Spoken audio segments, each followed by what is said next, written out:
किसी भी देश की आधारशिला और सबसे बड़ी ताकत राष्ट्र के लोगों में एकता है। तो आइए आज हम राष्ट्रीय एकता निबंध देखें। भारत एक विशाल और विविधताओं से भरा देश है। भारत देश में भिन्न भिन्न धर्म, जाति और समुदाय के लोग रहते हैं।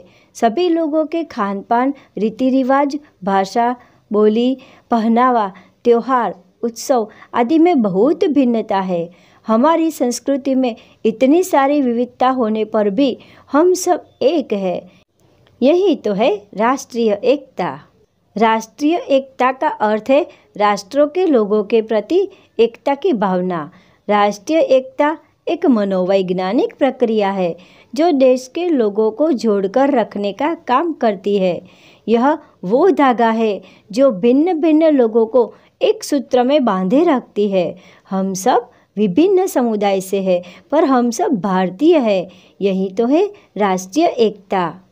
जब जब देश पर संकट के बादल मंडराते हैं, युद्ध, कौमी रमखाण या कोई कुदरती आपदा आती है, तब हम सब एक होकर एक दूसरे की सहायता करते हैं।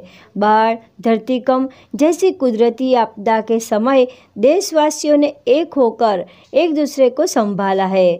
कोरोना जैसी महामारी में भी अपनी अप्रतिम करुणा दिखाई है। राष्ट्रीय एकता वह भावना है जो मुसीबत में फंसे इंसान के लिए फरिश्ते का काम करती है। अंग्रेजों ने भारत देश पर लगभग 150 साल तक राज किया। हमारे देशवासियों को गुलाम बनाकर रखा। अंग्रेजों ने हमारे देशवासियों की ताकत तोड़ने के लिए डिवाइड एंड रूल पॉलिसी अपनाई। भारतवासियों ने गुलामी की जंजीरों से आज़ाद होने के लिए एक होकर प्रयत्न किए।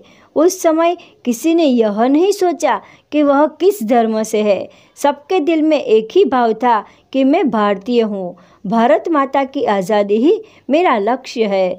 इस बात से यह साबित होता है कि हमारा देश राष्ट्रीय एकता का सबसे बड़ा बेजोड़ उदाहरण है।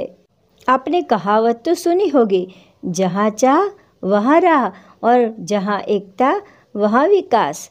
देश के विकास की पूर्व शर्त राष्ट्रीय एकता ही तो है।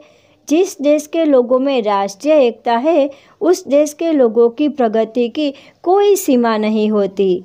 राष्ट्रीय एकता ही देश की सबसे बड़ी ताकत है। राष्ट्रीय एकता से ही देश अखंड और अपराजयी रह सकता है। भारत में हर साल 19 नवंबर राष्ट्रीय एकीकरण दिवस के रूप में मनाया जाता है। 19 से 25 नवंबर तक भारत में राष्ट्रीय एकीकरण सप्ताह के रूप में मनाया जाता है। 31 अक्टूबर को राष्ट्रीय एकता दिवस के रूप में मनाया जाता है। हमारे देश में राष्ट्रीय एकता बनाए रखने की जिम्मेदारी हम सब भारतवासियों की है। इसके साथ भारत सरकार की भी है, जो देश के सभी धर्मों के लोगों से समानता से पेश आए और सबके अधिकारों का रक्षण करे और सबके विकास के लिए कार्य करे। हम सब देशवासी माला के मोती है और राष्ट्रीय एकता इन सब मोतियों को एक माला में पिरोए रखने का काम करती है। तो अंत में इतना ही कहती हूँ कि हम सब एक रहे, सलामत रहे। सबका साथ, सबका विकास और देश का भी विकास। जय हिंद।